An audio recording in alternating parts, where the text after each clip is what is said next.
Hello, everybody. My name is Jason Kim, and I'm the Director of OA Research Programs here at the Arthritis Foundation.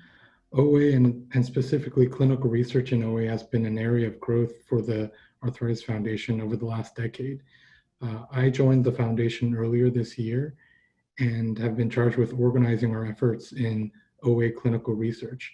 This includes the work of bringing together this community of researchers and investigators to help drive conversations about progress toward new therapies in OA clinical research. One big way we're trying to elevate OA research is by organizing public discussions such as these. And today we have Dr. Nancy Lane presenting Tanezumab and similar emerging therapies. We've also had in June, Does Strong Muscle Matter in OA with Eva Roos, in July, RA Biologics in OA with David Felsen, and next week's discussion will be Cell Therapy in OA with Scott Rodeo.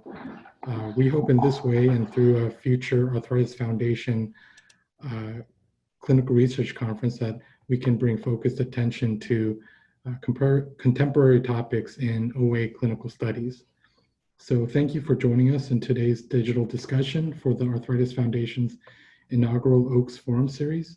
It's been an enormous pleasure working with David Felsen, Nancy Lane, and this wonderful panel of experts on today's topic. David is also one of our overall Forum Series chairs, along with Martin Lutz. Both have been extremely generous with their time and expertise, and I depend on them constantly for guidance. Before I pass to David, I want to remind everyone for a few housekeeping items. OA is a disease without borders, and we are proud to include many nationalities on this call. So we make this program available to people in all corners of OA research, and this program is being recorded, and links will be posted on our website in the coming weeks. Attendees can also submit questions to the panel during the discussion and presentation via the Q&A chat function, but are otherwise muted. We will be looking for your questions for the panel to address in the discussion. We just ask that you rename yourself appropriately so you'll be properly identified and credited with the question.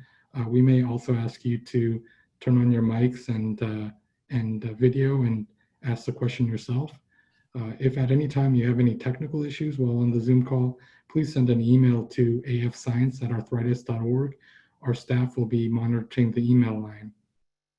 Also, after the discussion, we'll be having a networking breakout session hosted by one of our patient volunteers, Patrice Johnson, immediately after the call. So it's a chance to network with other participants and attendees. So I hope you'll take the chance to say hi to your colleagues. And if you do share this event on Twitter or other social media, feel free to add your media handles into the chat box, and you can also use hashtag AFOACS to help us share. And so now I'll pass off to David. Okay. Thanks, Jason, and thanks for organizing this and doing such a wonderful job of doing that.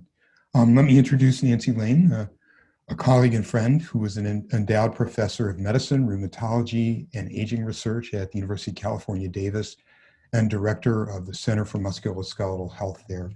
She's also the first author of a really pivotal study in the New England Journal on Tanezumab and its effect on osteoarthritis pain. And she is the host and organizer of this workshop. So I wanted to turn the mic over to Nancy to run this. Thank you, David. Thank you, Jason. And thank you for my panelists who've agreed to spend some time today talking about Tanezumab and emerging similar therapies that are emerging. Yeah, next slide, please, Jason. Okay. What we have is a very, very exciting program this morning, international in its speakers.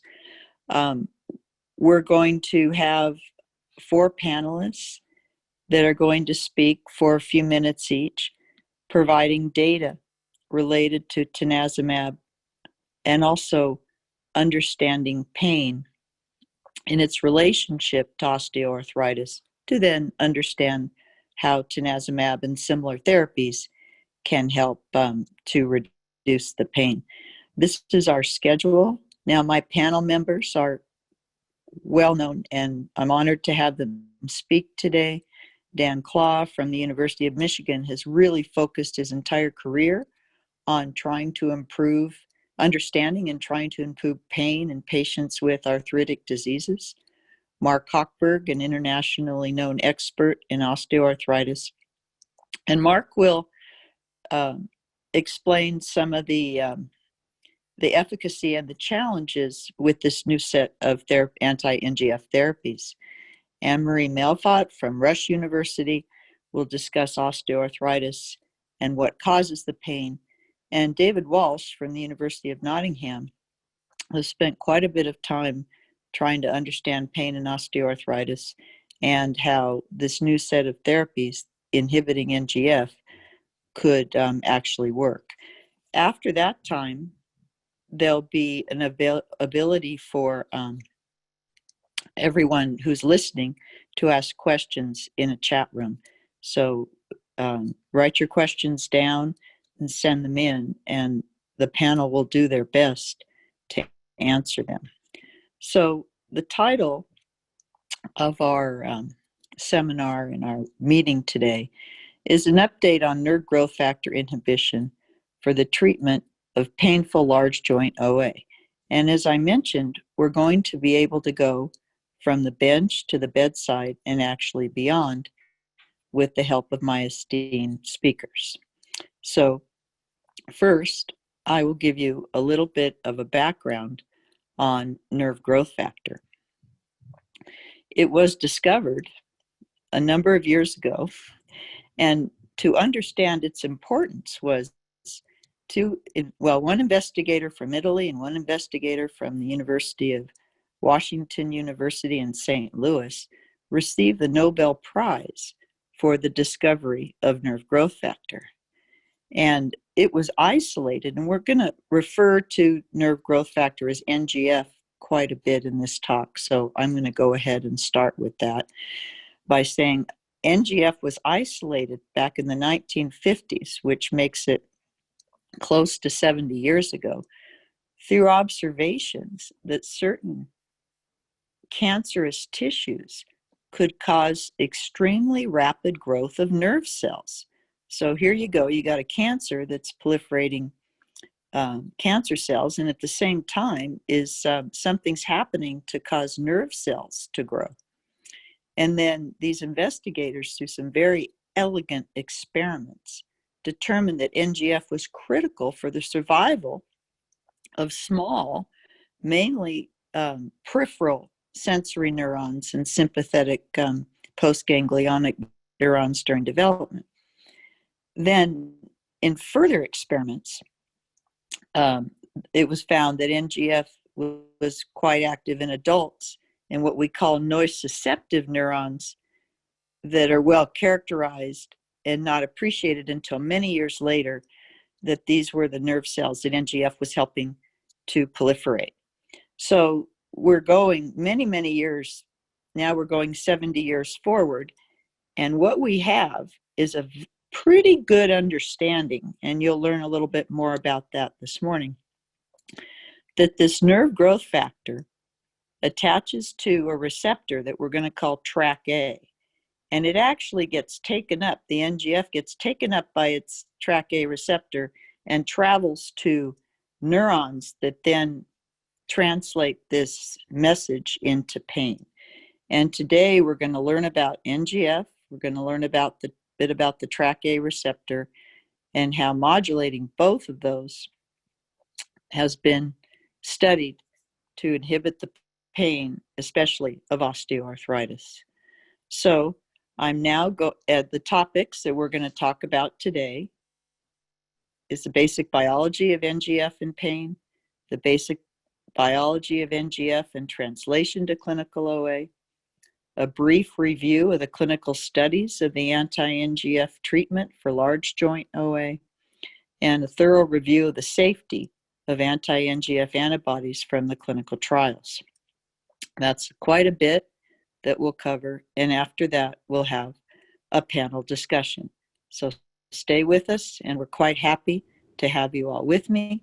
And now I will reintroduce Anne-Marie Malfait from Rush University, who is an international expert on understanding the pain of osteoarthritis. So please, Dr. Malfait, welcome and go on. Thank you, Nancy. I hope that everybody can see my screen and everybody can hear me. And I would like to thank the organizers, David, Felsen, and Jason, for inviting me here, and Nancy. And so I will give a brief overview of osteoarthritis and the associated pain by way of introduction of David Walsh, who then right after me will dig deeper into mechanisms of NGF in the course of pain in osteoarthritis. So as you can see, I'm located in Chicago, here at Rush. The building in the forefront here is Rush University, where I'm currently sitting in sunny Chicago. So these are my disclosures. So we're going to spend the morning talking about osteoarthritis, and many of you have seen this quote before. We all know that osteoarthritis is currently still, unfortunately, when it comes to therapies, a barren field with a small harvest, and that's causing some people into a drowsy despair. However, I always add that we should keep in mind that other body parts may preoccupy younger men, but by middle age, men have their knees on their mind. And so why is that? That's because worldwide osteoarthritis is one of the leading causes of disability and chronic pain. Arthritis is the most common cause of joint pain, and osteoarthritis is actually the most common form of arthritis. And in the most recent global burden of disease published in the Lancet, osteoarthritis ranked as the third most rapidly rising condition associated with disability after diabetes and dementia. So an enormous problem, and a problem that is expected to increase with the aging of the population and the rise in obesity, which are amongst the major risk factors for osteoarthritis. And in fact, the estimated number of adults in the US alone with doctor-diagnosed arthritis, and that's for the largest part osteoarthritis, is projected to increase to nearly 67 million by 2030. And it's associated with increased comorbidity and increased mortality. So this is a serious problem. And unfortunately, the management options currently for osteoarthritis are limited. So the go-to painkillers are NSAIDs and acetaminophen, and they have small effect sizes that are similar to placebo. Their prolonged use comes with side effects, major side effects. Things like exercise, weight loss strategies do actually have an effect, but they're very difficult to implement.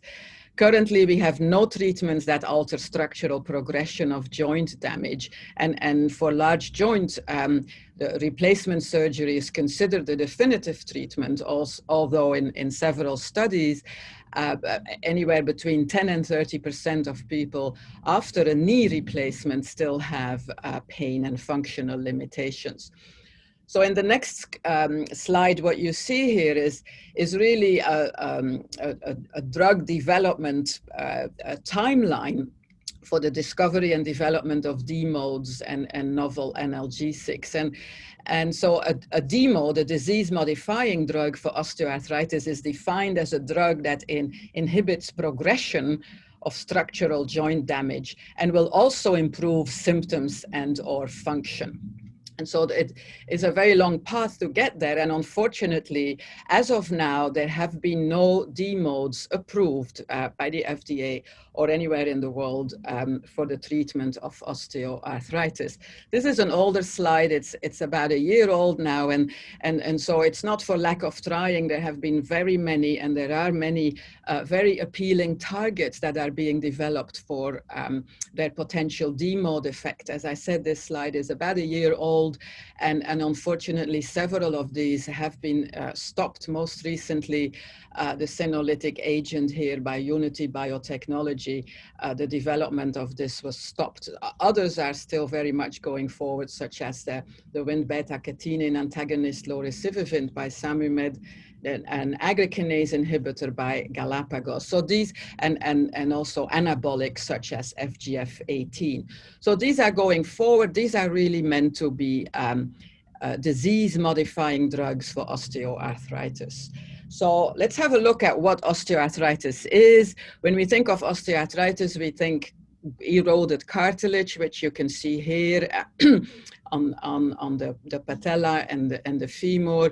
The end stage, we see X-rays, radiographic changes, joint space narrowing, subchondral bone sclerosis, osteophytes that are being formed. Those are bony spurs that are the result of bone remodeling. So we are all very well aware that osteoarthritis, we think of it as a disease of the joint as an organ, where all the tissues in the joint really participate in the disease. So there is synovitis, there are changes in the menisci, there are changes in the subchondral bone, there is bone remodeling with osteophytes. That's the pathology of osteoarthritis. But for a patient, this is what osteoarthritis is. It's pain and it's disability.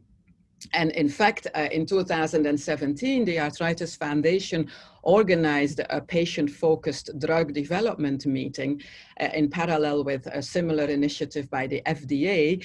And so the report there you can find on the Arthritis Foundation website reflects the perspectives of patients and their caregivers. And really, pain and tenderness were identified as having the most significant impact on the daily lives of participants. And they repeatedly described that they really have to make a lot of changes to their lifestyles on a daily basis to avoid pain with osteoarthritis. And so that's the topic of today's discussion, is that there is actually the approval of a novel painkiller that targets the nerve growth factor that Nancy Lane introduced, and the approval of that is expected to happen before the end of this year. So if we have a look at the anatomy, the basic anatomy of pain and joint pain, then really, so the pain originates from the joint, and the pain is sensed by specialized sensory neurons that are called nociceptors, and they innervate the different tissues in the joint. And when they are stimulated by a painful stimulus, then they will take the signal in the form of an axial potential to their cell body, which is located in the dorsal root ganglion. And then the signal will be taken further into the central nervous system, in the dorsal horn of the spinal cord, where the first synapse occurs. And then the signal will go into the brain, and then it will further be modified in the brain, and it will be perceived as pain in the brain.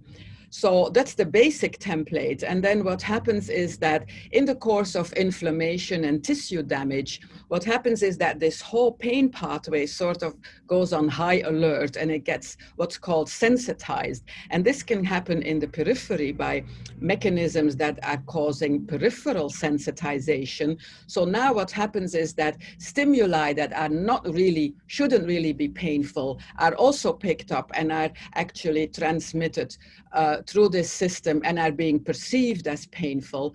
And then there are also very different mechanisms that are happening in the dorsal horn and in higher levels of the brain that are causing central sensitization. So sensitization is very much part of this. So when we look at this again, and we look at osteoarthritis, we should always keep in mind that it's really a chronic progressive disease that can progress over years and often even decades to lead to this end result of a severely damaged joint. And how fast this goes, this progression goes, is influenced by different factors, a lot of mechanical factors, joint alignment, overuse, genetic factors, systemic factors such as obesity. But when we look at pain will also progress over time. And typically the pain in osteoarthritis is insidious in onset. People will have episodes of pain and then long pain-free episodes. The pain is very typically activity related, especially in the beginning. So people will say that their knee hurts when they are going up the stairs, for example. pain can also start radiating outside of an affected joint. The pain can become persistent. The pain can even, in severe cases, become pain at rest, and people will say that they will wake up in the night with severe bouts of pain.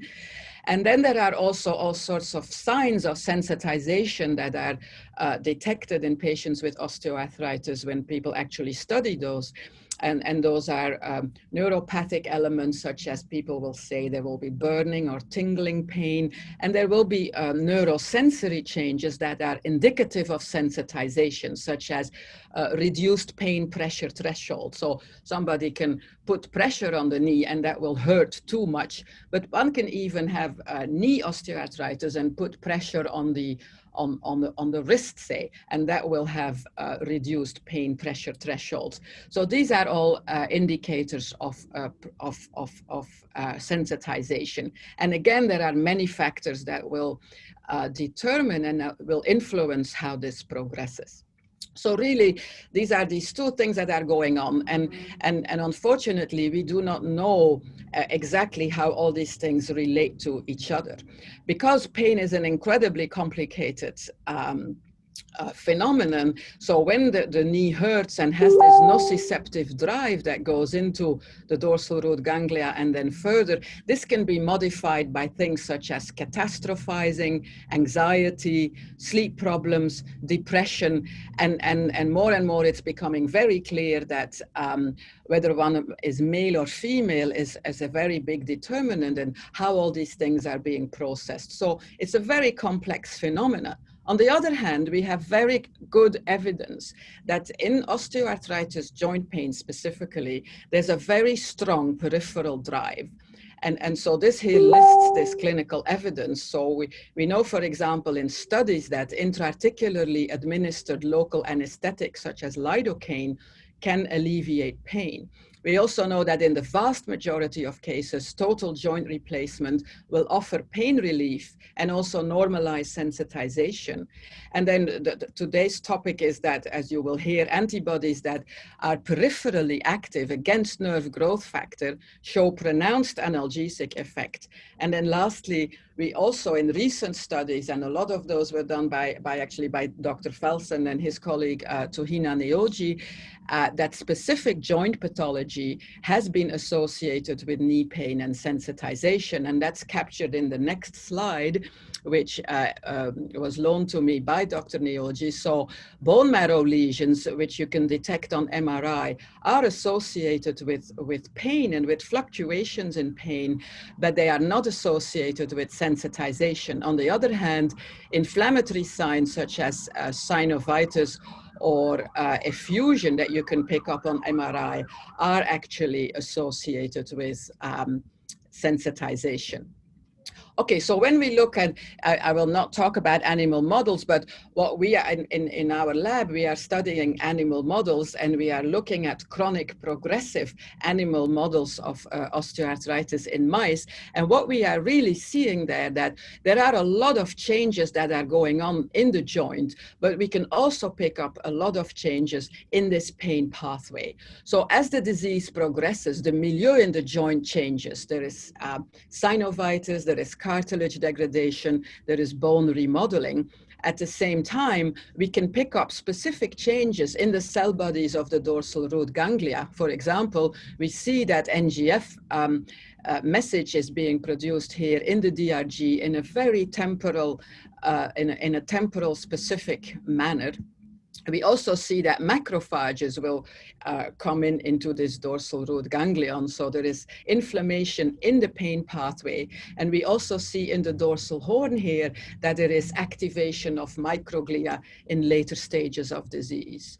So what causes, if we focus on the joint, what could cause this sensitization of the nociceptors that are in the joint? Well, a lot of things. So I think a lot of people people often do not realize that nociceptors, just like immune cells, express really a very wide variety of receptors. They have receptors for cytokines. They have GPCRs that will bind chemokines such as MCP1. They also have all these ion channels. They have toll-like receptors, so they can bind damage-associated molecular patterns. And they, importantly, also have TRK, the receptor for nerve growth factor. So when there is joint remodeling and there's inflammation going on, there are a whole host of molecules that can be produced locally in the joint that can activate and sensitize these nociceptors. And here I can show you briefly an experiment where we injected nerve growth factor into the knee of a healthy mouse, and then we look at, we can press the knee of that mouse here with this little transducer, and we can see that the mouse withdraws its knee. And that's not happening so much when you inject actually a saline into the knee. So this is showing that we can induce a sensitized response to pressing the knee when we inject nerve growth factor into the knee. And so we can also pick this up by imaging the dorsal root ganglia. And so you will actually see that certain cell bodies will react to the injection of the NGF. And that is what we see here. We can actually see that in the course of osteoarthritis, these are mice with osteoarthritis compared to control mice, that they will respond more to nerve growth factor. Now, we actually, surprisingly, we do not know all that much about where nerve growth factor is in joints with osteoarthritis. The precise expression patterns of NGF or the TRK receptor in healthy joints and joints with osteoarthritis has not been well documented. We know that there is message for NGF in the chronic phase of mouse models in the cartilage, and there is one paper that has shown NGF protein in the synovium. And I've already shown we can also detect it in dorsal root ganglia. And Dr. Walsh will talk about that a little bit more. His lab has done nice work where they really looked at levels of NGF in human synovium. And he will show this later. There are a couple of papers out there that look at synovial fluid and serum levels of elevated nerve growth factors in patients with osteoarthritis compared to control. And in one paper, this has been correlated with poor knee function. So we do not actually have that much information on this. So I just want to end with one more piece of information, and that is that, so it's known that NGF can sensitize nociceptors, but as Dr. Lane mentioned in her introduction, NGF was discovered because it can actually make nerves grow. So we started looking at where nociceptors may be in mice and in joints of mice. And so for this, I don't have to go into the details, but we made these tomato reporter mice. And so these mice express a bright red fluorescent reporter in all nociceptors.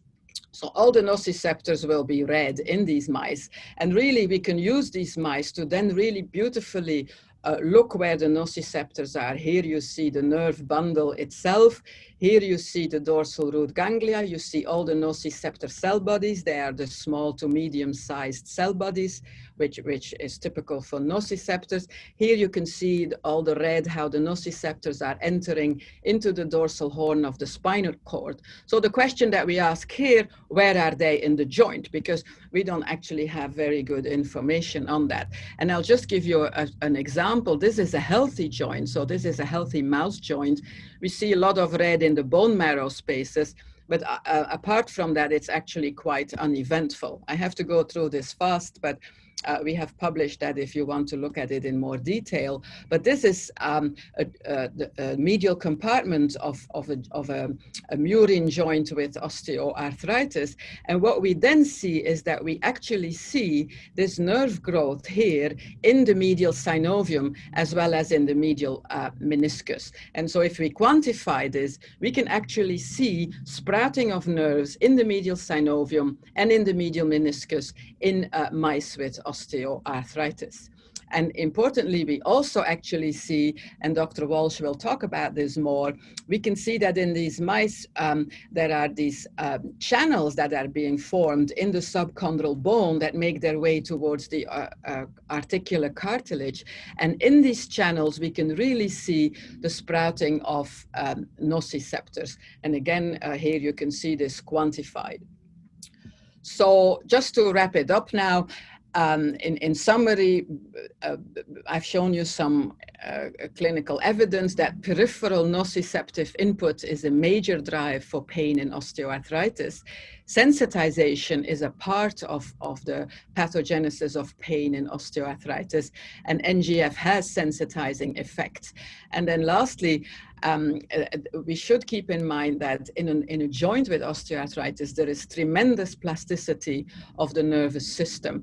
And we should always keep in mind that a joint with osteoarthritis has a nervous system and an innervation that is completely different from that of a healthy joint. And so this is really part of the OA pathology, and what the role of nerve growth factor in that is something that we currently do not know. And so I will end here. I would like to acknowledge all the people in my lab for their work, as well as my colleagues and funders.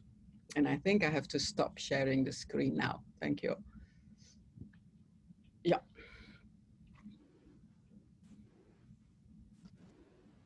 Well, Anne-Marie, thank you for a lovely talk. And now Dr. Walsh will join us from Nottingham, UK.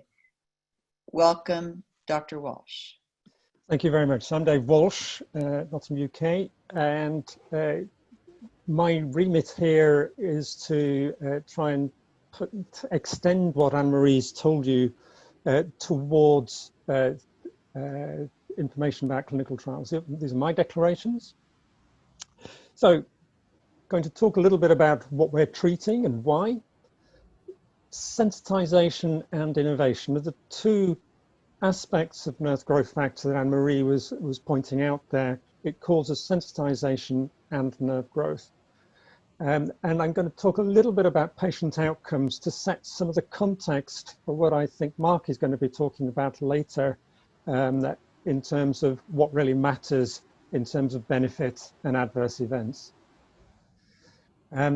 So just to take you back, what is pain? Sounds like an obvious question. This is the revised International Association for the Study of Pain definition of pain, recently revised this year. An unpleasant sensory and emotional experience associated with or resembling that associated with actual or potential tissue damage. So it's important from this to recognize that pain is not tissue damage. It's related to tissue damage, and that also that pain is not purely a sensory experience, it's also an emotional experience. And Anne-Marie talked quite a bit about the links, the connectivity within the brain, which link the sensory and the emotional components of this. That's important when you measure pain. So Anne-Marie showed some animal data in which pain is being measured by behavior. And in fact, all our measurements of pain are behavior, whether it's filling in a questionnaire or whether it's observing an animal. And the two key measurements that she was showing related to weight-bearing asymmetry and sensitivity, so tactile sensitivity. Okay. When we come to people with pain, we measure it in a whole range of different ways. We can measure the severity, we can measure the time course, whether it's intermittent, as Anne-Marie was saying at the beginning, or whether it's constant. We can measure the quality, whether it feels burning or throbbing. We can measure the emotional components, whether it's associated with anxiety or low mood. We can measure impact on quality of life and activities. We can measure psychological mediators, and Anne-Marie mentioned catastrophizing, or we can have measures which are trying to pick out specific mechanisms along that complex pathway that Anne-Marie described. And all these different measures give slightly different things. And in general, those measures which are looking at mechanisms tend to be less relevant to what really matters to patients. And those that really matter to patients often give us, unfortunately, only very slight insight into underlying mechanisms. Pain is very complex. So we have patient global measures and we have disease-specific measures such as the Western Ontario pain measure, the WOMAC. And you'll see clinical trials for OA pain relief typically use those two measures. Okay. We can have unidimensional measures as trying to rate your pain on a single line, or you can have composite measures trying to capture multiple components of the pain.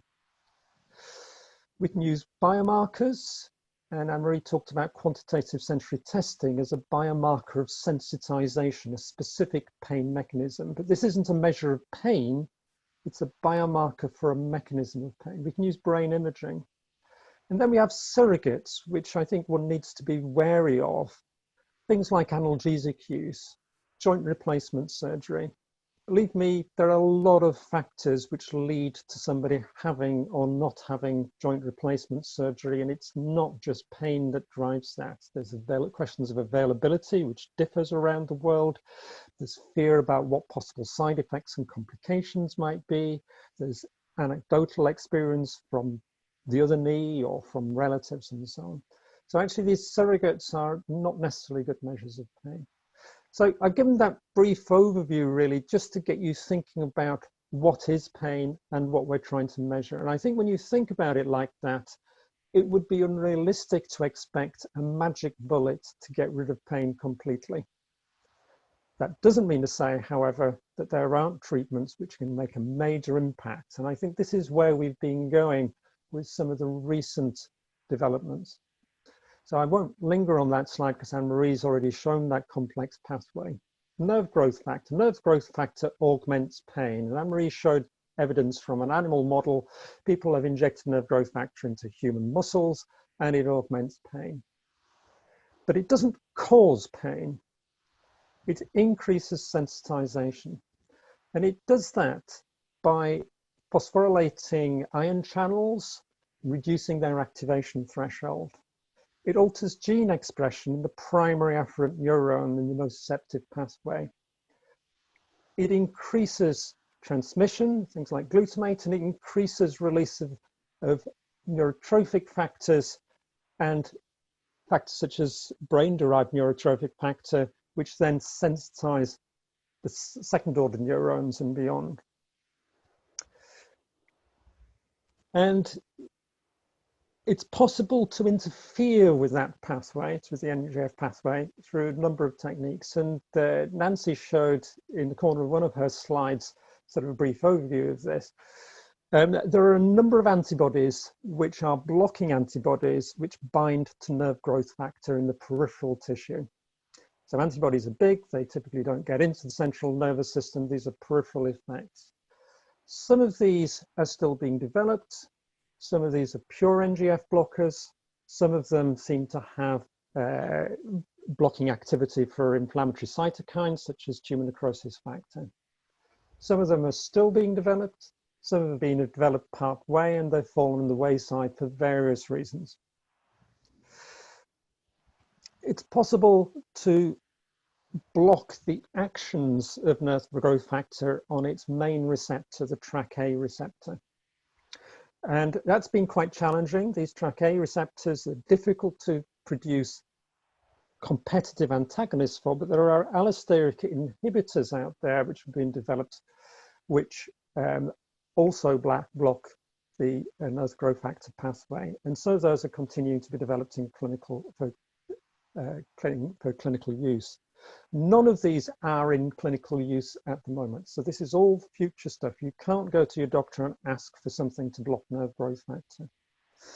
Reassuringly, preclinical and clinical studies using antibodies to nerve growth factor, other blockers of nerve growth factor, and inhibitors of TrkA all seem to be giving fairly consistent results in terms of efficacy. It's pretty convincing that nerve growth factor is important in osteoarthritis pain, both in animal models and in humans. Anti-nerve growth factor isn't analgesic. And you don't want something to block all pain. Pain is a protective response. If I'm cooking and I touch a hot plate, I want to remove my finger from it. I want to know it's painful. And if you have something which blocks all pain, we're going to have a lot of problems. There are people with genetic deficiencies who cannot experience pain, and they end up with a lot of clinical problems. Okay, it might sound nice to somebody who's got a lot of pain at the moment, but it's not nice in the long term. So what you really want to do is to block pathological pain. And that's where going for the nerve growth factor pathway has huge potential, because blocking nerve growth factor will not block, as you can see in the lower panels in this, thermal sensitivity, mechanical sensitivity in a normal situation, but it will reduce responses in a pathological situation. So nerve growth factor works by reducing sensitization, but it also does block nerve growth, as Anne-Marie was showing to some extent. This applies both in animal models and in human models. And this is some data from synovium. We've shown that if you take synovium from people with osteoarthritis of the knee, two groups of people here, the cartilage looks the same in both groups. But one of the groups has gone for a joint replacement surgery because of severe pain, and the other group hasn't. They're actually post-mortem controls. And the symptomatic group has higher expression of nerve growth factor than the asymptomatic group. That's synovium. This also applies in those osteochondral channels that Anne-Marie was pointing out. And again, this is in human. So there's increased nerve growth factor expression, or there's an increased proportion of those channels containing nerve growth factor in people with pain and osteoarthritis, opposed to less painful osteoarthritis. And that increase in nerve growth factor is associated with an increase in innervation. So again, this is in humans. People with symptomatic chondropathy have higher proportion of these osteochondral channels containing sensory nerves than people with asymptomatic chondropathy. And similarly in animals, we've been able to do interventional studies. So this is one of those TrkA inhibitors, which shows that if you treat an animal for a month or so while it's developing osteoarthritis, then it doesn't develop this increased innervation of the osteochondral junction. And I've focused on synovitis, on the synovium and the osteochondral junction, because in humans, those seem to be the regions where pathological change, for example, as demonstrated in MRI scans, is associated with pain. There are other aspects of osteoarthritis which seem to be much less associated with pain and probably don't contribute to it. Some of those aspects, osteophyte formation may be really a repair response and not be the cause of pain. This is important to recognize if you're trying to develop disease-modifying drugs. Trying to develop a disease-modifying drug, you only want to modify the bits of the structural disease which are actually causing patients problems. And the osteochondral innervation is associated with pain behavior in the animal models.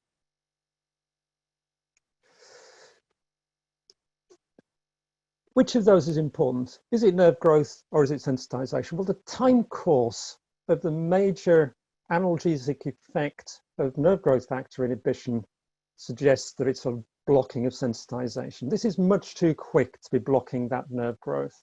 Okay, that doesn't mean to say there aren't additional benefits from longer term treatments, but of course there might be additional disadvantages of longer term treatment as well. I talked about consistency between the animal data and the human data. There's also remarkable consistency between studies of NGF blocking antibodies. And these are pre-2015 randomized controlled trials of Tanezumab, which is the most advanced in terms of clinical development of the nerve growth factor blocking antibodies. This is in osteoarthritis pain And you can see remarkable consistency across multiple studies in terms of benefit in favor of Tanezumab. And Tanezumab's not the only blocking antibody. Similar consistency has been found with the other nerve growth factor antibodies such as Fulveranimab and Fasinumab. The TrkA inhibitors have been more difficult to develop. There are some data for locally injected TrkA inhibitor suggesting it may have analgesic benefit. This is a very early type of study in human. But there are also data with other TrkA inhibitors which have failed to reach their primary endpoint. So in terms of progress towards clinical practice, the blocking antibodies are much more advanced than TrkA inhibitors. Do we want to relieve pain? I talked earlier about the distinction between blocking pathological pain and blocking all pain. And I think we all have this idea that wouldn't it be nice to block the underlying disease, block the structural change? Do we really just want to block pain? Well, my patients say, yes, we do, because that's really the problem that they've got. They're not really asking me to block osteophyte formation. They're asking me to make their knee less painful so that they can carry on doing the things that they want to do. But if you block pain, are people going to overuse their joint? And when nerve growth factor antibodies were put into clinical trials, it was found that there were some significant side effects being picked up. And again, these unfortunately seem to be consistent across the nerve growth factor antibodies. It's not just one study that's shown this. What's that due to? Well, we don't know. But this assumption that it's because people are using a joint when they shouldn't, I think we need to be very cautious about. And I think David Felton actually might be involved with some of this work on runners as well. And really, there is very little evidence that using osteoarthritic joints makes them deteriorate. Now, that clearly is not the case if somebody's got a fracture, and it's not going to be the case in all situations. And I think the jury's out in exactly when we do not want to relieve pain. But suggest that we don't want to develop analgesic agents for osteoarthritis because we don't want people to use their joints is a complete anathema to me as a clinician. And I believe that it's an anathema to most of my patients as well. So we've got to think about this. There are other ways of blocking pain from joints. And I'm just sort of throwing this one in. Cryoneurolysis, of course, will block pain from the joints. It reduces the afferent transmission of pain signals from the joint, and it can relieve pain. And it's really important that we understand why nerve growth factor antibodies are associated with some specific side effects, because actually if it were because people were overusing the joint, then we should stop developing all these other treatments as well. I don't believe that to be the case. The other thing about side effects from treatments is how important are they? And we all have our different perspectives. A radiologist has a different perspective to a rheumatologist. And a rheumatologist will often have a different perspective to the FDA. And the FDA may have a different perspective to the patient. And we need to be listening to each other. For me, the key person at the center of all this is patients. What matters to patients? How important is it if some people on a treatment develop rapidly progressive osteoarthritis? And this is a study we did trying to address this and comparing it with other side effects of other analgesic agents, opiates, non-steroidal anti-inflammatory drugs. And it's not to say that these side effects are not important, because they certainly are. But actually, the most important thing for patients that came out from this study is pain relief. People are willing to risk side effects if they're really going to get benefit. It's up to us to explain pros and cons of treatments. It's up to us when we're developing new treatments to minimize the risks and to maximize the benefits. It's not up to me as a clinician to tell somebody that they can't have something which is going to benefit them. So I tried to take forward your thoughts about what we're treating and why we're doing it. Sensitization and innovation are the targets for nerve growth factor, particularly sensitization.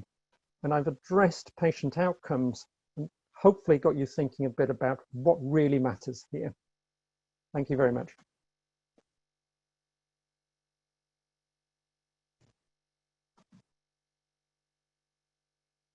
Thank you very much, David. That was very, very complete and useful information as we go forward in thinking about how to treat the pain of osteoarthritis and where we are today.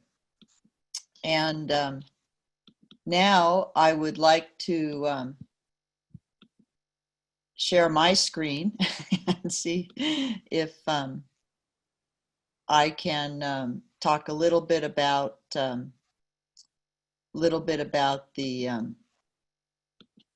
studies that have been done with the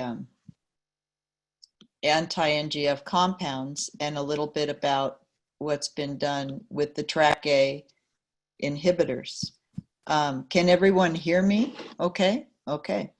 So I am grateful for Dr. Malfait and Dr. Walsh, who've given such a wonderful overview of how pain occurs in osteoarthritis, and then how the translation of the biology into pain and new therapies. And now I think I have the easier job to discuss a few of the studies that have been done with the inhibition of nerve growth factor. Now, as been shown in our previous speakers, nerve growth factor is released from injury, from around the joint, for sure in the synovium and the bone. And what it does is it goes to its TrkA receptor on the nociceptor and then moves to the dorsal root ganglion, where it then sets off a number of signals that go into the central nervous system, and the patient reacts with pain. There is another receptor for the nerve growth factor on a mast cell, which can result in some release of histamines and sometimes some peripheral edema and swelling, but that's not particularly something we see much of in the osteoarthritic field. The interesting thing about nerve growth factor, as its name applies, is it both sensitizes us to, tells us there's pain, and also stimulates the growth of new pain receptors, which makes it a very interesting compound. A number of years ago, actually surprisingly well over 20 plus years ago, an antibody to nerve growth factor was made and tested in a number of different disease states. However, about 15 or 16 years ago, the antibody to nerve growth factor was studied in patients with painful knee OA. And the initial phase 1 studies, which I won't show you any slides about today, showed us one thing that we'd never observed before. One injection of the antibody to nerve growth factor, in this case Tanezumab, resulted in about a 6 to 8 week reduction in pain in the patients with painful knee OA. And that led to a phase 2 study, which was to look at not just the safety and the efficacy of the nerve growth factor antibody Tanezumab. I participated in that study, and I'm showing you here a picture of the patient or subject characteristics that joined that study. Most of the patients were about 60 years of age, more females than males. But when we looked at a Kellgren and Lawrence score, which reveals the severity of the radiographic disease, you can see many of the patients had moderate to severe radiographic osteoarthritis. And walking pain, which goes on a scale of 0 to 100, was at 70. So these patients were quite diseased, if you will, suffering from pain and structural deterioration from osteoarthritis. And what we found in these first studies with Tanezumab, and the medication was given intravenously. I want you just to appreciate that, because later studies I will show you the medication is given via subcutaneously through the skin. We really saw within a week that compared to placebo, the Tanezumab treated subjects had a reduction in pain, especially when walking. And they were given an injection again at 8 weeks, but you can see the duration of the reduction in pain lasted up to 8 weeks. Another injection was given, and they also maintained that reduction in pain compared to the placebo over another 8 weeks. In my career as a rheumatologist treating patients with osteoarthritis of the knee, I had never seen an agent that had that long of a duration of effect. And not just did you see a reduction in pain compared to the placebo, it was about doubling, but they'll function. The patients were functioning better and had less stiffness. And that also was maintained out to 8 weeks. Now, this is an old study, coming 10 years old, but we were just beginning to use the OACS responder index, and it was nice to use it in this study so we could then see, compared to placebo, that there was an increase in the responder index in the higher doses of Tanezumab over 80%. Again, nothing that I had experienced to that point in studying osteoarthritis of the knee. Now, in any study in the development process, you all know that safety is a major concern, and we followed these patients and obtained safety assessments.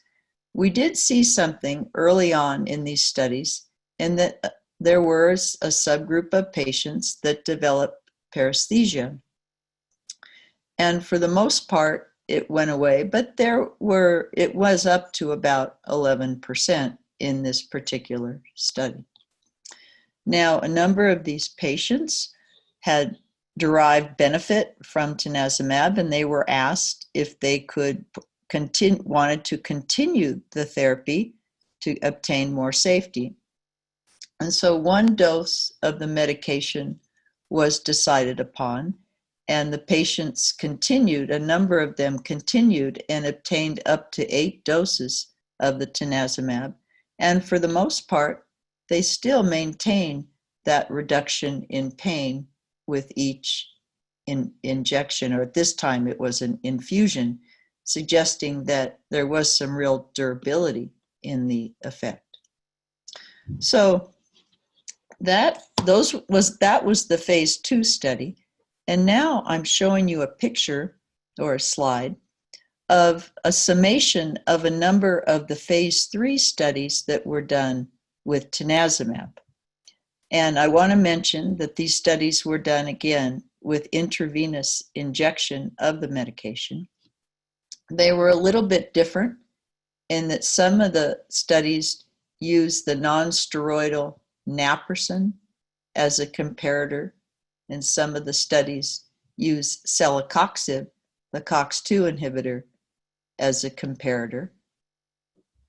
There were a number of groups, Tanezumab alone or Tanezumab in addition to with a non-steroidal drug. But you can see that compared to the non-steroidal drug naproxen, Tanezumab was effective in reducing pain and improving function. And it seemed to increase with both the dose of Tanezumab and also with the non-steroidal drug. Please note that the patients in these studies both had osteoarthritis of the knee and osteoarthritis of the hip. However, as those phase 3 studies were being done, and Dr. Hochberg will speak more about today, there was a group of patients, a subgroup of patients in the different treatment groups that actually developed a rapidly progressive form of osteoarthritis, both at the hip and knee. And it appeared to be more frequent with higher doses of the Tanezumab and when they were also treated with the nonsteroidal. Many of those patients that developed the rapidly progressive osteoarthritis also had joint replacements. And again, it was a similar groups with high doses of Tanezumab and with the NSAID, and it appeared to occur pretty much between about 112 and 168 days in the studies you saw the change. Okay. So there was a break in the development of the Tanezumab and other anti-NGF antibodies for the treatment of painful osteoarthritis. Dr. Hochberg will speak more to that issue and how it was resolved. However, after a break of a few years and a lot of work being done by a number of people in the field and in pharmaceutical companies, the FDA agreed to start the program again. But what I want to, it was changed in the sense that Tanezumab was then given first subcutaneously, not intravenously, and at doses of 2.5 milligrams or 5. The injections were still about 8 weeks apart in patients with moderate to severe osteoarthritis. Now I'm showing you here one of the study designs for one of the pivotal trials that was done and published by Tom Snitzer and others. A year or two ago, patients with painful osteoarthritis were randomized to placebo, Tanezumab 2.5 milligrams, or 2.5 milligrams, and at 8 weeks, they could be titrated up to 5 milligrams if needed. And then they were followed another 24 weeks to make it about a 6-month study. Looking at the endpoints here, if you use my gray bar as placebo treatment, you can see that both 2.5 milligrams of Tanezumab or 2.5 titrating up to 5 appeared to reduce pain more, the WOMAC pain scale, compared to placebo, and also physical function was improved. And if you looked at the WOMAC pain responder index, you can see that if you look at whether 30% or 50% or even 70%, you can see that the either 2.5 or 2.5 titrating up to 5 milligrams of Tanezumab were significantly different, and more improvement was seen with those treatments than placebo. However, you can see that there were some adverse events, there were some joint replacements, and they were a little bit greater if you looked at a little bit more if you looked at the 2.5 milligram titrating up to 5 than placebo. Although there weren't very many, there were some. So that led to a large study, which Dr. Hochberg will speak more to, looking at safety endpoints. And this study is a little bit different because there was a non-steroidal treated group, a Tanezumab treated group at 2.5, and a Tanezumab treated group at 5 milligrams. As you can see, the number of study subjects was nearly 1,000 study subjects per each group. It's a very large study. And Dr. Hochberg will speak to those results of that study after me. I do want to mention that Tanezumab is not the only anti-NGF therapy that is being studied right now. And Frusinumab by Regeneron Pharmaceuticals with Teva has also an active development program going on. I'm showing you here the results of a phase 2B, phase 3 double-blind, placebo-controlled randomized clinical trial, where again, you can see compared to the placebo group that all doses of the Fasimumab were significantly different in terms of reducing pain, and the pain reduction also lasted quite a while. However, similar to Tanezumab, as you got into higher doses of the Fasimumab, you began to see an increase in the number of adverse events that required joint replacements, including the subchondral insufficiency fractures and rapidly progressive OA. So in the development program for Fasimumab also is modified to one dose, I believe, being given either at 1 month or 2 months. So based on adverse events at higher doses, there was a modification to the plan. Now, since the NGF signals through the TrkA receptor, it would seem reasonable to look at inhibition of the TrkA receptor. We say TrkA, but it's really tropomyosin-related kinase A receptor for the nociceptor, and see if that would be a more direct way to reduce pain and maybe without adverse events. And there had been a few TrkA receptor inhibitors that were studied in phase 1. However, only one, to my knowledge, has been given systemically. And that was one study that was published recently. Fiona Watt and I were authors on that from Estella Pharmaceuticals. The preclinical animal studies showed significant efficacy with this TrkA inhibitor compared to placebo in pain and function. So appropriate doses were chosen for a phase 1 study. There was no toxicity associated with the medication, so a phase 2 study was done in patients with painful knee OA, and I show you here the WOMAC subscale. For pain, you can see placebo, and then you can see the TrkA inhibitor, and you see naproxen. The TrkA inhibitor was not as effective as naproxen, and by all endpoints did not separate from the placebo. The etiology for that is not quite clear, but so far no TrkA receptor inhibitors are in development for osteoarthritis.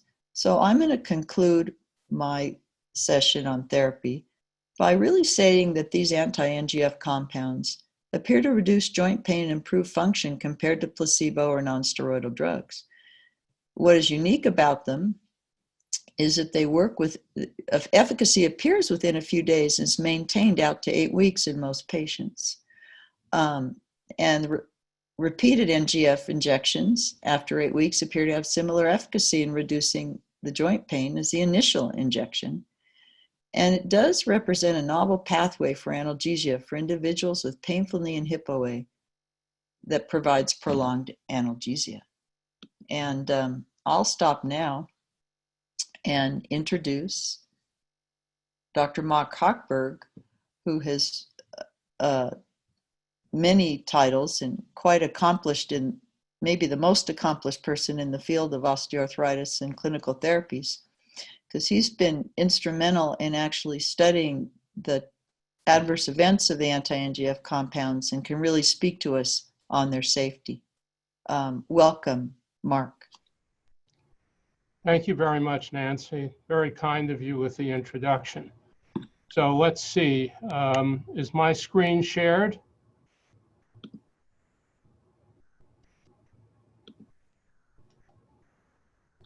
Well, you are, not yet your screen. Okay, I think we have the screen shared now. Is that correct? Yes.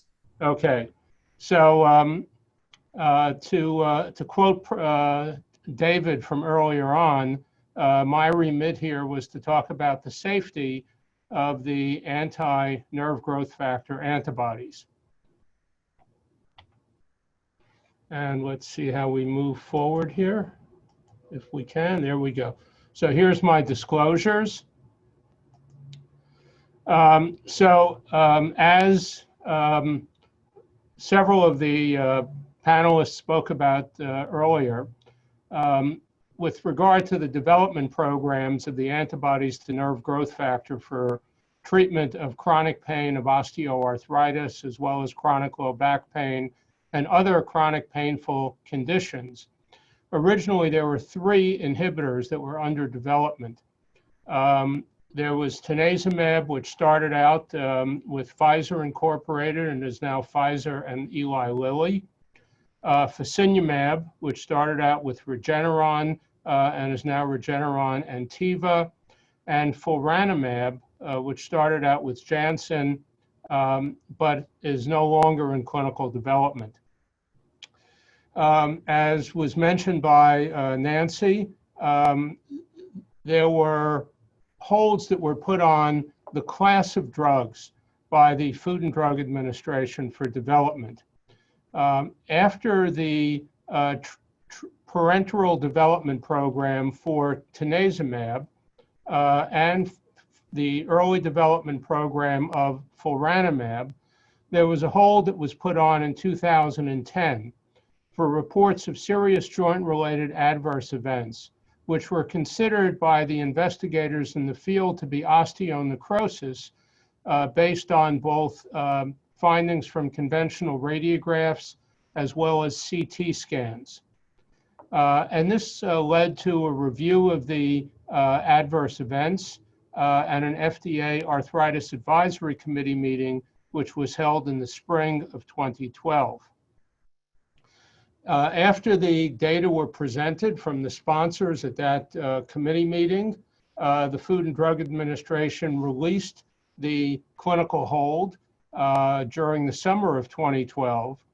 But then in December of 2012, a second hold was put on because of findings of sympathetic nerve system toxicity in preclinical models.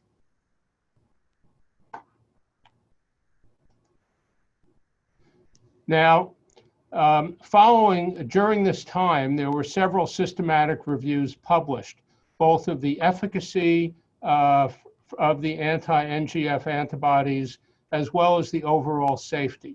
So let me briefly review those. You've already seen some data from the systematic review published by Tom Schnitzer and Marks in 2015, which looked at the efficacy of the anti-NGF compounds for pain, physical function, and patient global assessment. I think Prof. Walsh showed these, both for Tanezumab as well as for Fasinumab and Fulranumab.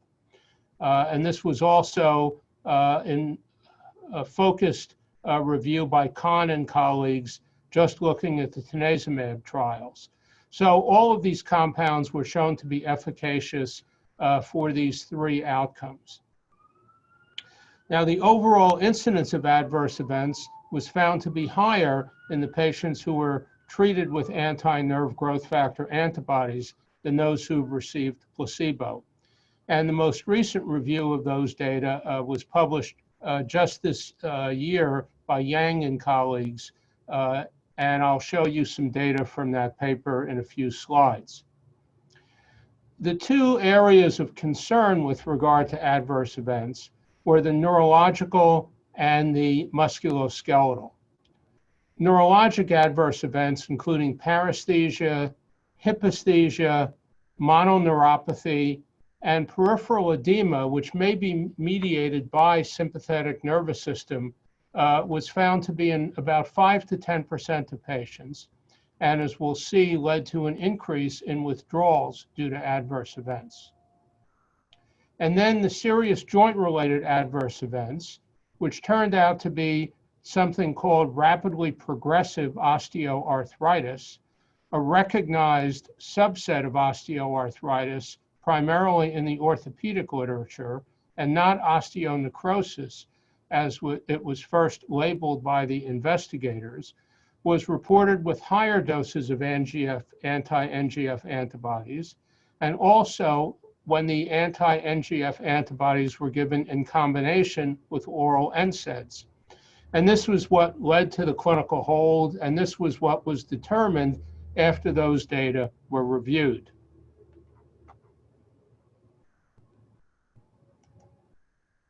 So this is the data from the recent paper by Yang and colleagues in Frontiers in Pharmacology, which was published online about 2.5 months ago, showing differences in the adverse event rates in the randomized controlled trials of Tanezumab for both osteoarthritis and chronic low back pain.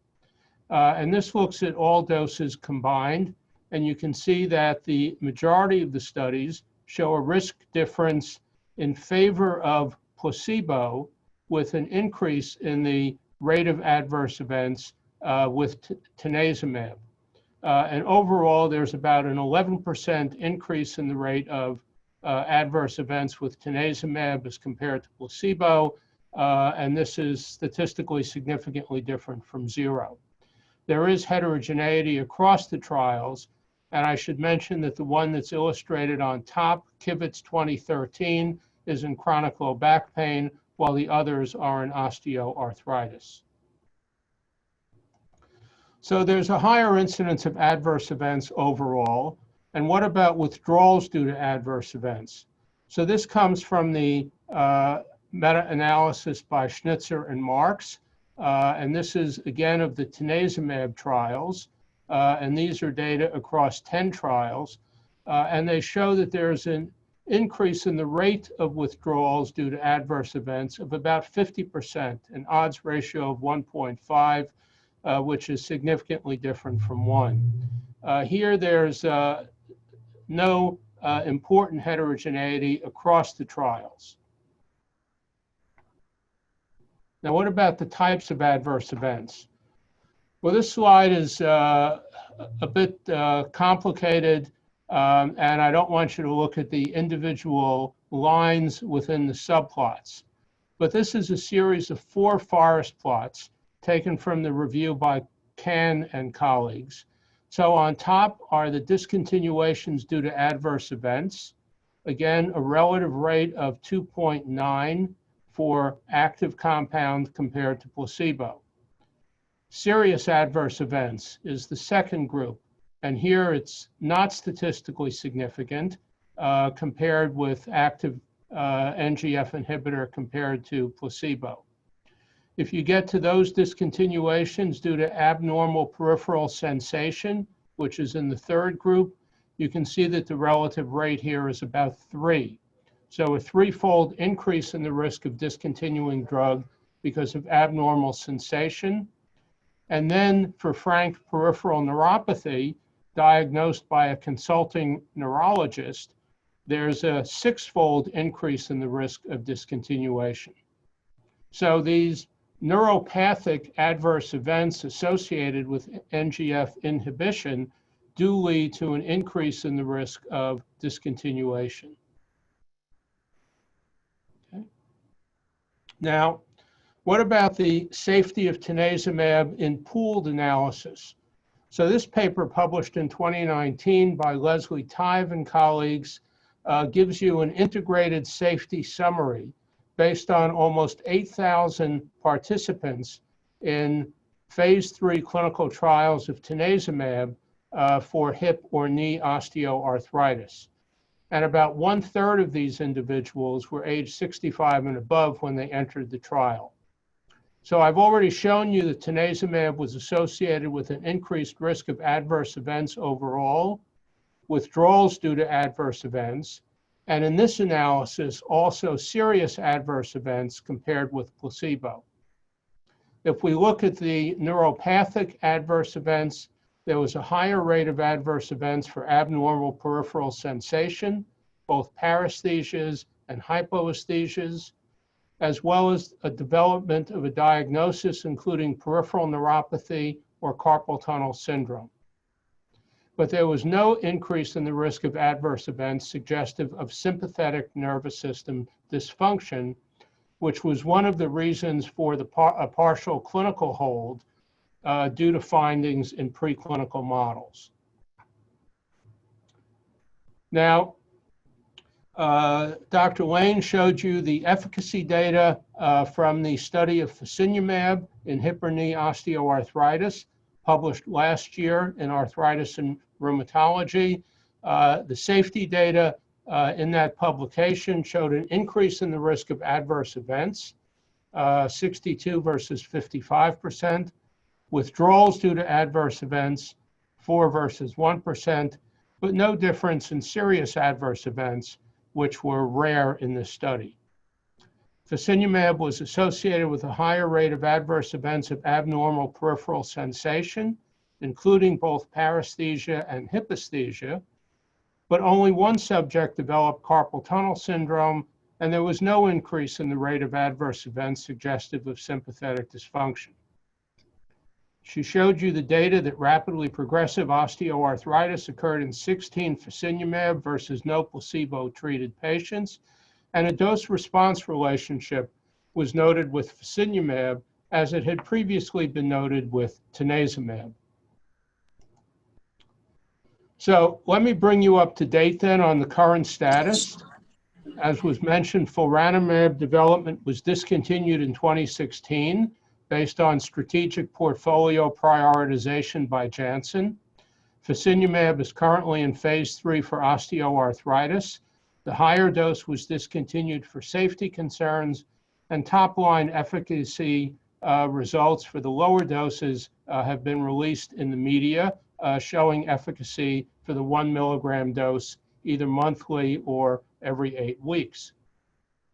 Tanezumab has completed the phase 3 for osteoarthritis, and an FDA submission is pending. Dr. Lane showed you the results from study 1, and a second study of 24 weeks in duration was published by Francis Berenboom and colleagues in the Annals of the Rheumatic Diseases. So I'll finish up with some of the data from the long-term safety study.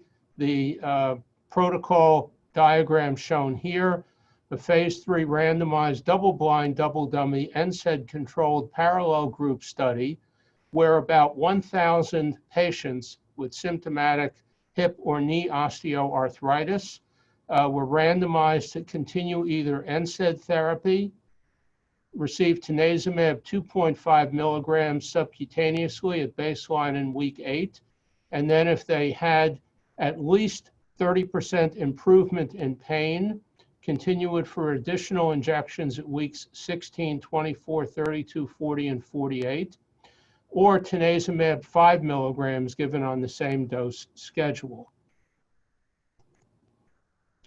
The key inclusion and exclusion criteria are shown here. You should know that this study involved a risk mitigation strategy so that individuals with radiographic evidence of pre-specified joint safety conditions at screening, such as subchondral insufficiency fractures, were excluded from the study. The primary endpoint in the study was a composite joint safety endpoint, which included rapidly progressive osteoarthritis type 1, defined as a significant loss of joint space of greater than or equal to 2 millimeters, predicated on optimal joint positioning within approximately 1 year. This is digitized films, which were read using the digitized images by computer reading, or rapidly progressive osteoarthritis type 2, which requires abnormal bone loss or destruction, including limited or total collapse of at least one subchondral, usually weight-bearing surface, or the development of primary osteonecrosis, a subchondral insufficiency, or a pathologic fracture. These individual endpoints were included as secondary endpoints as well as total joint replacement. So this shows the results for the primary composite joint safety endpoint. These data were presented at the annual meeting of the American College of Rheumatology last year. And you can see a dose-response relationship, so that in the NSAID comparator group, about 1.5% of individuals developed this adverse event at a rate of 15 per 1,000 patient years. The Tanezumab 2.5 milligram group, again, about 4% at a rate of 38. And in the Tanezumab 5 milligram group, 71 individuals at a rate of 71 per 1,000 patient years of follow-up. And both Tanezumab groups were statistically significantly different from the NSAID comparator. If you look at the individual joint safety endpoints on your left, you can see rapidly progressive osteoarthritis type 1, which is the loss of joint space or joint space narrowing at a greater rate than would be expected. And you can see that that occurs in a dose-dependent fashion. In the second set of bars is rapidly progressive osteoarthritis type 2. And you can see that the low-dose Tanezumab is similar to the NSAID comparator, but an increase in the high-dose Tanezumab group. Primary osteonecrosis was rare, occurring in only 2 individuals, and subchondral insufficiency fractures were uncommon with no statistical separation. Total joint replacements occurred more commonly in the Tanezumab treated group than in the NSAID comparator, again in a dose-response relationship.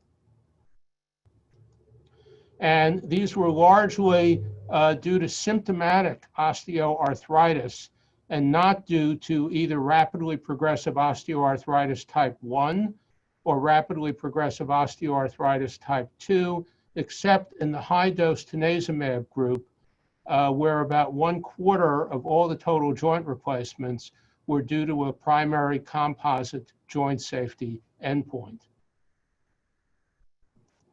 So in conclusion, monoclonal antibodies to nerve growth factor are associated with an increased risk of adverse events compared with placebo, and also in the long-term Tanezumab joint safety study with NSAIDs.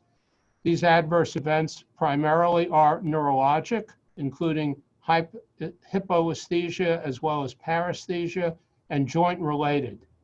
What's called rapidly progressive osteoarthritis, and now the term for rapidly progressive OA type 2 is rapidly destructive osteoarthritis, submitted to the Centers for Disease Control for inclusion in the next revision of ICD-10, and an increase in total joint replacements. These adverse events appear to be dose-related. So with Tanezumab, the lower dose has a more favorable joint safety profile than the higher dose.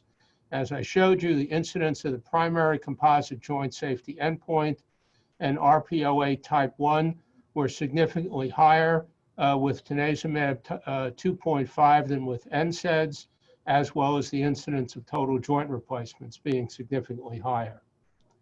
So I want to thank you for your time and attention, and I think this leaves adequate time for panel discussion and Q&A, and hopefully my screen will be taken over now by the Arthritis Foundation. Thank you, Mark, for that thorough review of what I'll say, the safety and the development of the anti-NGF compounds. And while we await the FDA's decision, hopefully by the end of the year, on whether to approve the use of Tanezumab for the treatment of painful osteoarthritis. Now, I would like to have a panel discussion, and I have a patient, Cindy, who has a question. And so Cindy, can you ask your question, please? Yes. Can you hear me? Very well, yes. Okay, great. Actually, Dr. Mark just answered pretty much one of my first questions, was to know what worsened in the joint. what caused the joint to have more, of the rapid progressing osteoarthritis. And if I understood correctly, it was dose related. So the dose was adjusted to stop those side effects. Is that correct? Well, you're correct in that it's dose related, and it's seen with the higher doses of both Tanezumab and Fasinumab. And in the earlier development program with Tanezumab, it was seen when the drug was given in combination with non-steroidal anti-inflammatory drugs, such as naproxen and celecoxib. So that was not allowed in the recent phase 3 development for the subcutaneous compound. So what causes this? I think there's speculation now as to what causes it. Is it related to, so it's not due to an analgesic effect, as David showed earlier on, that you're not obliterating pain to the extent that an individual will have greater physical activity, overload the joint, and cause joint destruction. So that does not appear to be the mechanism.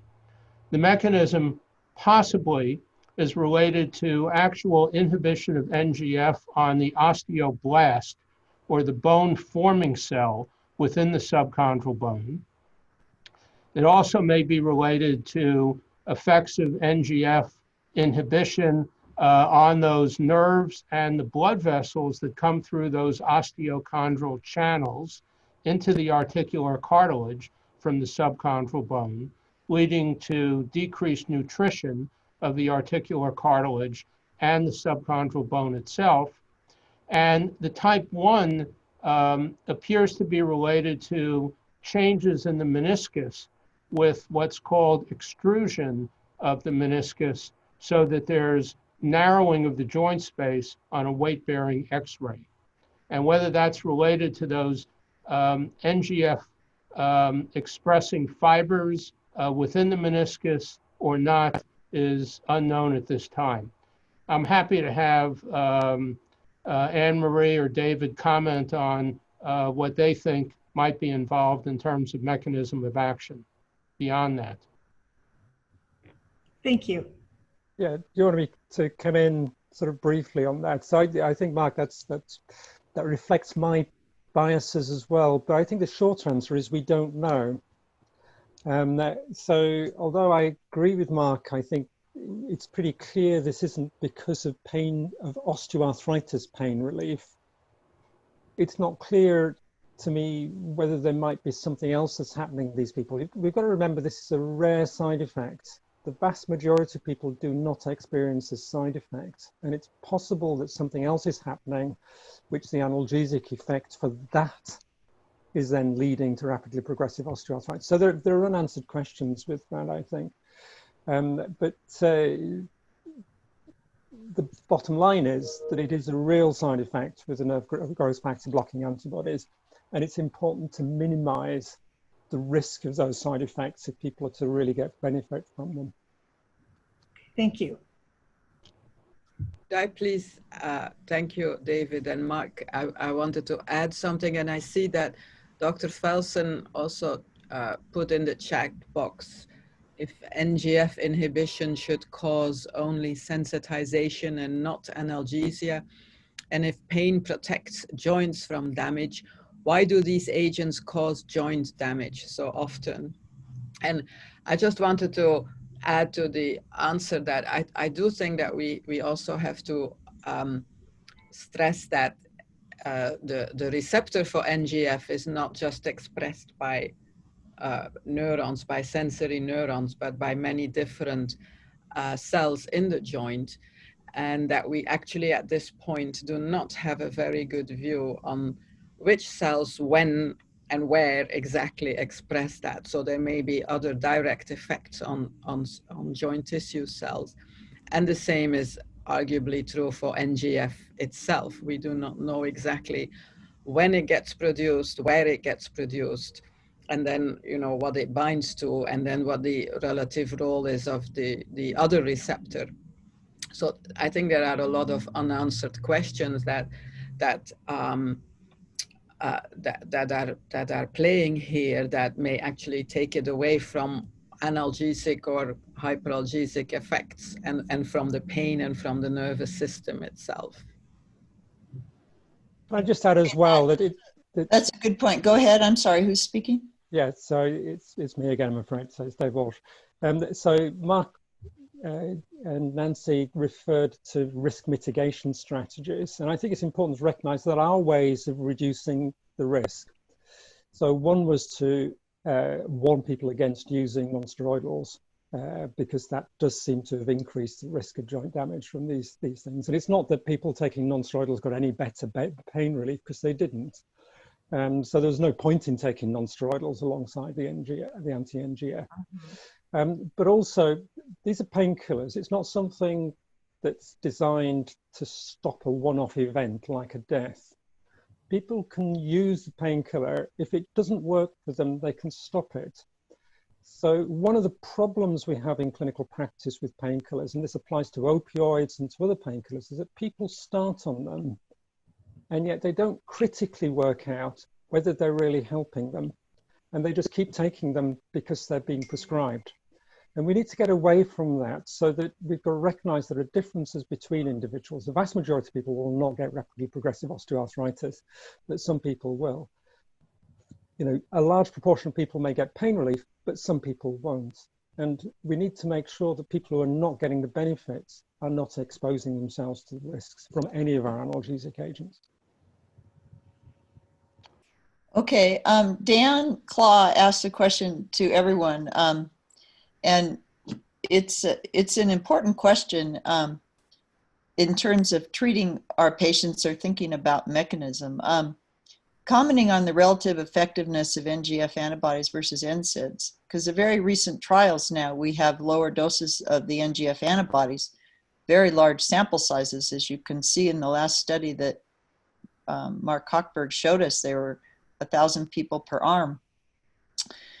And if you compared NSAIDs to the NGF antibodies, you saw significant differences, but again, would these be clinically meaningful? The IV doses were higher. So Mark, do you want to comment on that, or David comment on that? Well, I'll be happy to comment, and David can comment as well.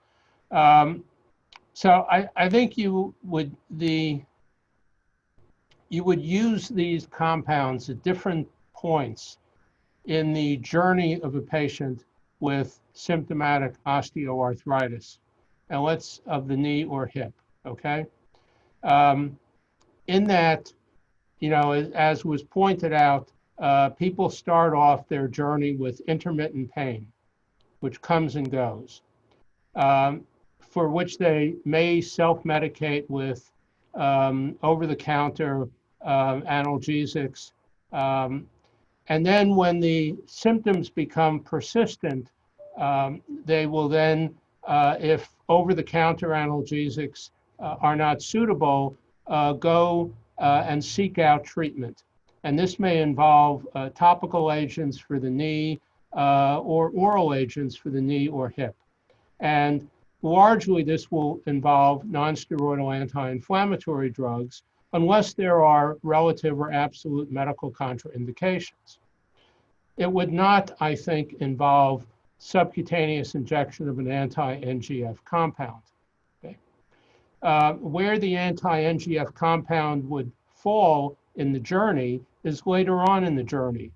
After a patient has not had adequate relief of their persistent chronic pain or has not tolerated an NSAID, maybe has not had adequate relief or has not tolerated intra-articular therapies, doesn't want to use opioid analgesics, maybe is not a candidate yet for surgery, or if they are a candidate for surgery, may have comorbidities which make the surgeon reluctant to proceed, or the anesthesiologist reluctant to proceed, or they may be unwilling to undergo surgery.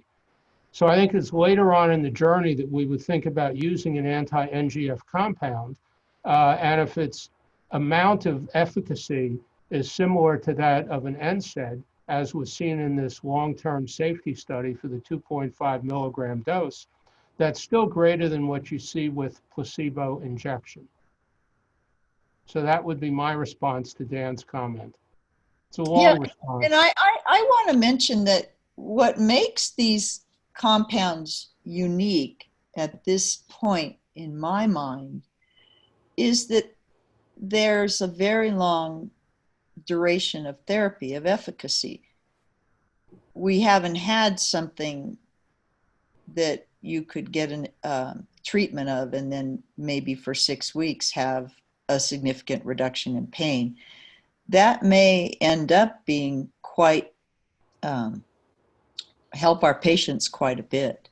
And so rather than taking an NSAID once a day or every other day, it could be that this type of medication will allow just less needs for escape therapy. So we'll see. I mean, that's a unique aspect of it, and we'll see if that pans out. That's more how I see it. I think David wants to comment as well on this. Please, Dave. Yeah, I mean, it's a really critical and good question, Dan. My simplistic answer would be, of course, people are going to use non-steroidals first in preference. They're cheaper. They're going to be a lot cheaper. And it would bankrupt health systems to put everybody on anti-nerve growth factor as a first-line treatment. I don't think anybody's proposing that. But I think one needs to be careful about applying minimally clinical reports of differences to mean data. As I was saying, and as you well know, Dan, pain isn't a single thing, and osteoarthritis pain isn't a single thing. And I've got no reason to think that nerve growth factor is just another non-steroidal anti-inflammatory drug. And just because the average effects may be similar between the two, it doesn't mean to say that some people will be responding to one and some people will be responding to another. And the other thing is the side effects. Some people cannot have non-steroidals because of risk of side effects or actual side effects. And the side effect profile is very different. Some people cannot have anti-nerve growth factor because of the risk of side effects. If you've got a subchondral insufficiency fracture to start off with, I would not give somebody an anti-nerve growth factor antibody. But everybody's different, and it's a question of where it fits in that portfolio rather than is it going to replace. I do not believe that nerve growth factor antibodies will replace non-steroidals. Oh, no, they won't, but it'll be an option. Okay, thank you so much. Can I just respond to those? Yes, please, please. So I agree with everything that's been said, but I do think it's important that we sort of control the narrative here about the relative effectiveness of this class of drugs versus other classes of drugs or other therapies. And I think there has been a tendency for people to say that they work better than NSAIDs, and I'm not positive at the dose they're being given that that's true. I think they might have a slightly larger effect size than NSAIDs, but I'm not sure that I agree that they work, on average better than NSAIDs. I totally agree with what you said, David. Mean pain relief is not important to a patient. Either they got pain relief or they didn't. But this will be important when these drugs get out and get marketed is what sort of the narrative is about their effect size. And I'm sorry, but their effect size is, other than arthroplasty has a great effect size in most people, but this will be about like everything else is that we use for pain, is it will work in some people, but not a lot of people. Just to quickly come back on that, if you look back at the responder analysis that Nancy was saying, for some people that's not true. I think it is true for the mean effect size, and I think you're quite right, Dan, that we mustn't overblow these things. One of the things that I think is damaging in medicine is raising expectations beyond what can be delivered, and it's important that we don't do that with any new treatment, I think. Sure, we are in a data-free zone until we see if these medications get approved and how best to use them in our practices. All points made are extremely important. And I thank you, Dan, for bringing up some of the issues related to the newer studies and the comparative efficacy of the two types of treatments. Let's move for a minute now to a question from a patient. The question is this is from Emily Hunt to everyone. I'll read it, Emily, and hope that I don't butcher it too much. I have knee or hip pain. 1 second. I'm so sorry, Nancy. This was not from me. This is from a patient who sends it privately in the chat. So if that patient wants to, or I think it's Dr. Liu actually wants to unmute themselves and ask the question directly. Oh, perfect. Thank you. That makes it so much easier for me. Go ahead. Okay, the chat's not really working for me because I can't chat with everyone. But my question is sort of in the same vein as what's already been asked before, but a little different.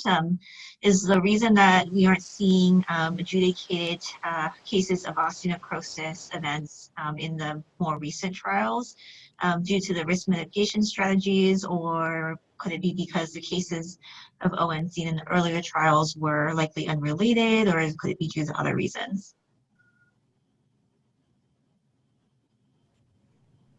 Okay, anyone in the panel would like to answer?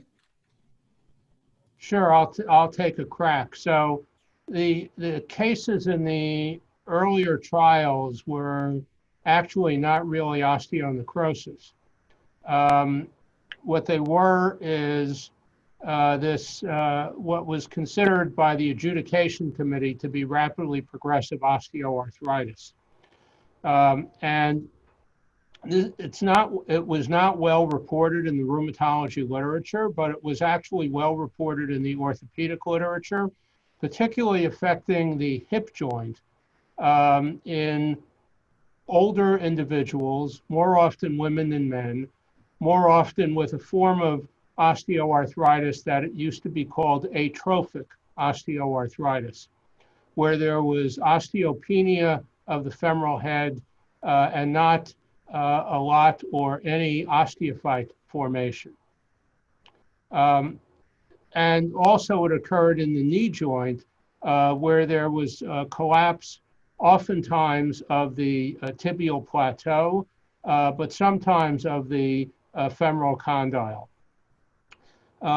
These were reviewed by the cases that led to total joint replacement were reviewed by pathologists on the adjudication committee who found them to be consistent with end-stage osteoarthritis, a lot of bone detritus, but not evidence of a primary osteonecrosis. So it was felt that these were this RPOA, and distinguishing RPOA type 2 from type 1, where type 1 was a more rapid loss of joint space width than would be expected from the usual progression of osteoarthritis. So why is this being seen less often? I actually don't know that it is less often in the more recent trials with the subcutaneous than with the IV administration. One reason may be because of the elimination of the concomitant therapy, which was an observation in the earlier studies, again, without a good biologic explanation, except maybe that NSAIDs are known to inhibit bone remodeling and fracture healing in preclinical models. And maybe because of the so-called risk mitigation strategy, which excluded people who had existent subchondral insufficiency fractures based on imaging from enrolling in the trials. And we know from a more recent study that Jeff Katz is conducting in patients with knee pain and meniscal injury that subchondral insufficiency fractures occur in about 5% of these individuals if you actually get an MRI and have it read by a musculoskeletal radiologist. So those two things may be contributing to the lower incidence in the more recent trials than in the older trials, and also avoiding the higher doses of the NGF inhibitors.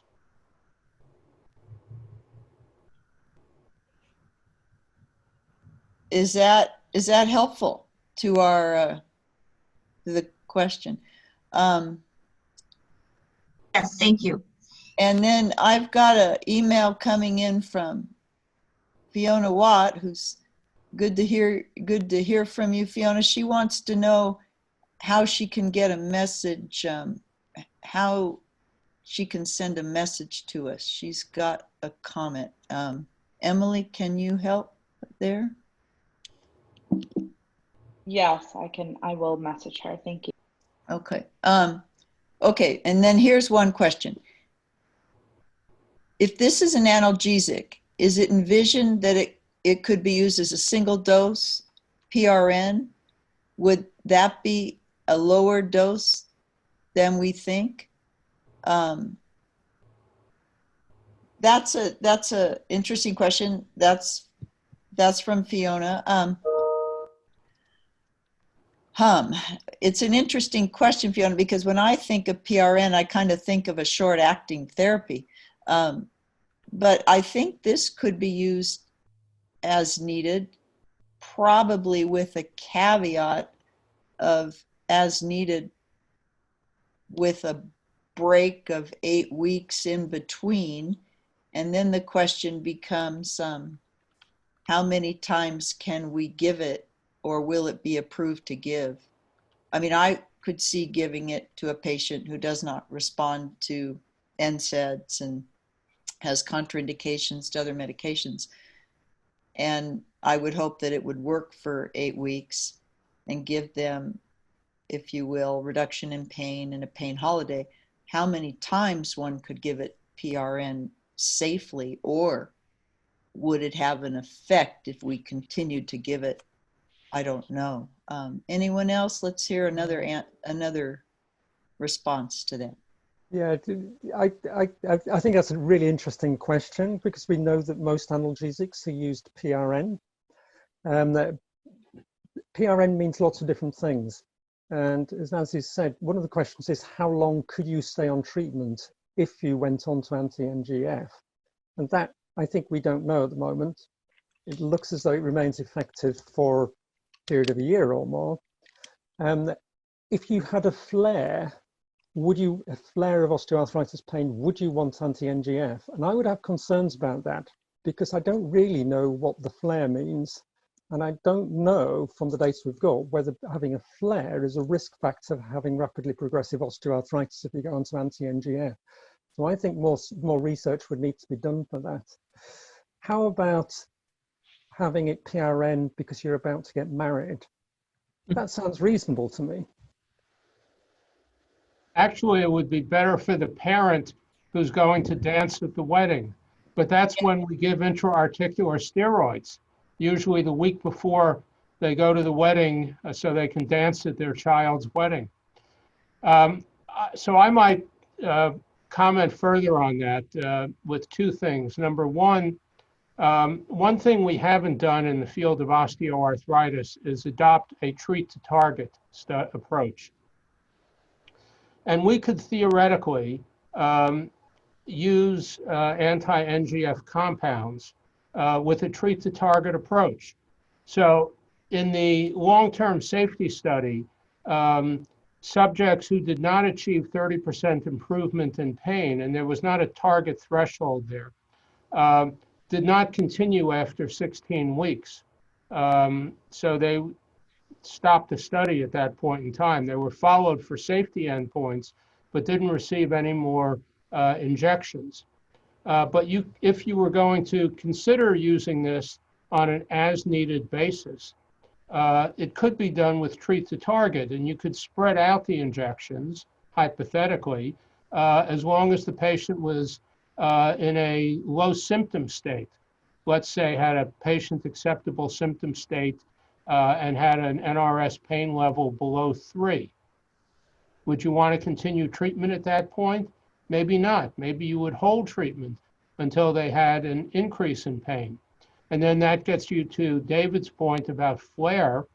And we really don't know how to define flare at the moment, but I would only say that there's an OMERACT working group which has the remit to define flare in osteoarthritis, and has actually come up with the domains that are important to patients in terms of defining flare. And now they're in the process of trying to figure out what instruments should be used in order to capture those domains quantitatively.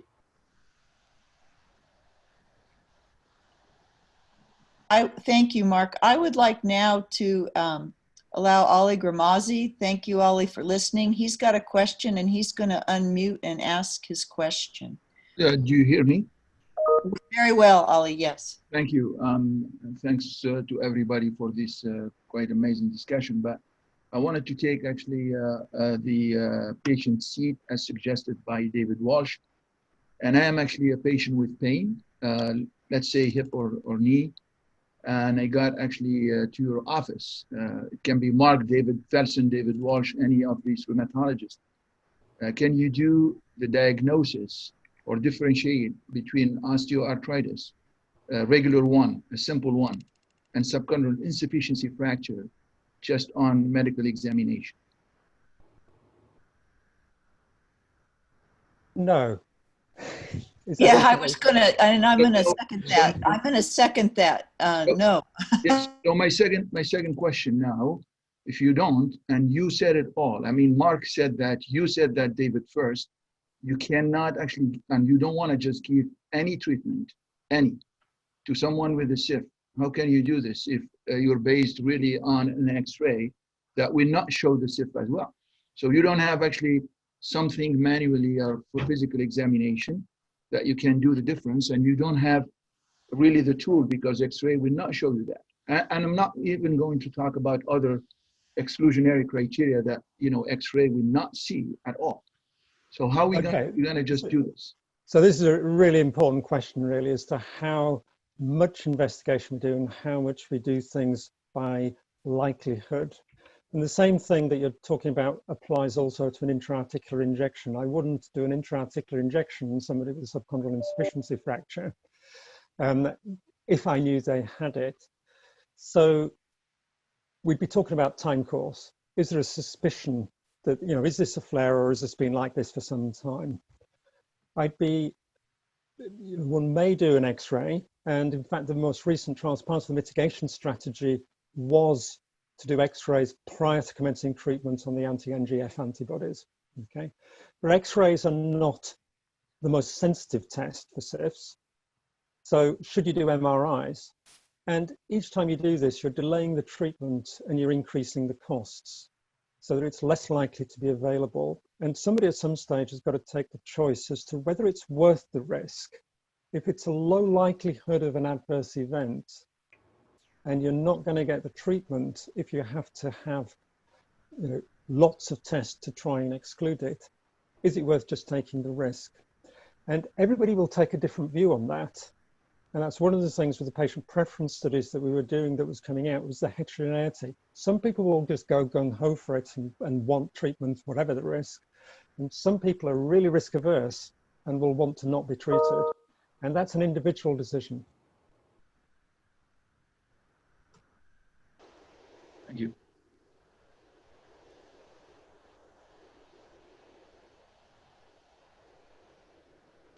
Hi, everybody. This is Jason Kim from the Arthritis Foundation. Looks like we might have lost Nancy due to some technical difficulties, but this is also, where we begin to close the meeting down. We will be having a networking breakout session that's hosted by one of our patients, Patrice Johnson, and she coincidentally has a question for David Walsh. Maybe if David could perhaps stick around another 5 to 10 minutes afterwards, you could take it in that networking session. And those of you that are able to stay beyond that, we welcome you to hear that question and maybe pull them in for a few more questions. Thank everybody for this great meeting. Of course, thank you, Nancy, Daniel, Anne-Marie, David, Mark, and our patient representatives, of course, David Felsen and Martin Lotz, Guy Eakin, and the rest of the Arthritis Foundation staff. Also, thank you, Emily and Caroline, for helping make this the logistics go through.